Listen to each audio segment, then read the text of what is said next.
ओम श्री परमात्मने नमः. ज्ञानदेवांचा आत्मसंवाद प्रकरण 5. सच्चिदानंद पदत्रय विवरण. परमात्म्याच्या वर्णनासाठी सच्चिदानंद पदाच्या उपयोगाचे कारण भाग 3. ओव्या आहेत 14 आणि 15. सच्चिदानंद पदाचा परमात्मा वर्णनात काय उपयोग आहे ते ज्ञानदेव स्पष्ट करत आहेत.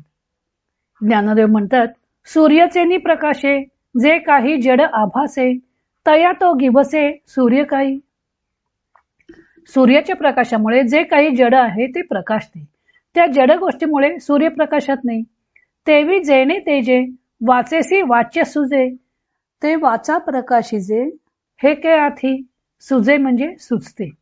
त्याप्रमाणे त्याच्या तेजामुळे सामर्थ्यामुळे वाचेला शब्दोच्चारण करणे शक्य होते. ती वाचा परमात्म्याला प्रकाशित करेल हे कसे शक्य आहे. स्वामी स्वरूपानंद याचं अभंग रूपांतर करताना म्हणतात, सूर्याची तेजे प्रकाशे जे जड काय ते उजेड देई सूर्या. तेवी जेणे तेजे वाणी प्रकाशित हो नि दावित वस्तू मात्र. तया आत्म्यासीच दाविती ती होय घडेल हे काय कदा काळी. सच्चिदानंद शब्द हा परब्रह्माचा वाचक नसून फक्त तद्विरोधी शब्दांचा निराश करण्यासाठी श्रुतीने वापरलेला आहे. हे स्पष्ट करण्यासाठी ज्ञानदेव सूर्याचा दृष्टांत देत आहे. सूर्य उगवला की त्याच्या प्रकाशात अंधाराने व्यापलेल्या लपलेल्या वस्तू दिसू लागतात.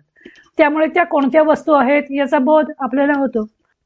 अर्थातच या सर्व जड वस्तू परप्रकाशित असतात.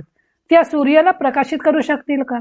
आपल्याला डोळे असले तरीही सूर्याने प्रकाशित केल्यावरच आपल्याला वस्तू दिसू शकतात. सूर्याच्या अभावी आपल्याला अंधारात काहीही पाहता येत नाही. डोळे कोणतीही गोष्ट प्रकाशित करू शकत नाहीत. तेव्हा दिसणे अथवा पाहणे हा डोळ्याचा धर्म सुद्धा सूर्यप्रकाशामुळे त्याच्या ठायी उत्पन्न होतो. तो त्याचा स्वाभाविक धर्म नाही. डोळ्याचा डोळा असणारी जी अज्ञात वस्तू डोळ्याकडून पाहण्याचे कार्य घडवून आणत असते. जडजाताकडून सूर्य जसा प्रकाशला जाणार नाही त्याप्रमाणे ज्याच्या आधारावर डोळा पाहण्याचे काम करतो तो आपल्या आधारभूत वस्तूला कसं पाहू शकेल. सूर्याप्रमाणेच ती आत्मवस्तू सुद्धा स्वयंप्रकाशी आहे. किंवा वाणीला आत्मरूपाच्या सत्तेवरच आपले बोलण्याचे कार्य करता येते. ती वाचाही परप्रकाशी आहे. वाणीला जे अर्थ व्यक्त करण्याचे सामर्थ्य लाभलेले आहे ते आत्मवस्तूच्या तेजामुळे लाभलेले असते.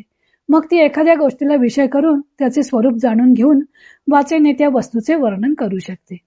शब्दोच्चारण करण्याचे सामर्थ्य आत्मवस्तूमुळे लाभलेले असताना ती परप्रकाशित वाणी स्वयंप्रकाशी आत्म्याचे वर्णन कसे करू शकेल. त्याला प्रकाशित कसे करू शकेल.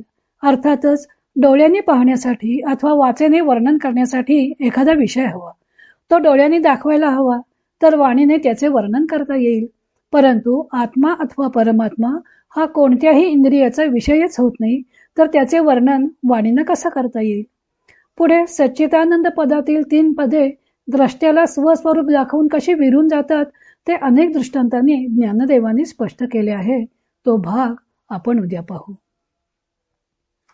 इतर अनेक ग्रंथांचा आधार घेऊन ज्ञानदेवांच्या अमृतानुभव या ग्रंथाचं लेखन व वाचन सौ मनीषा अभ्यंकर मिरज यांनी केलं आहे. हरिओम तत्सत.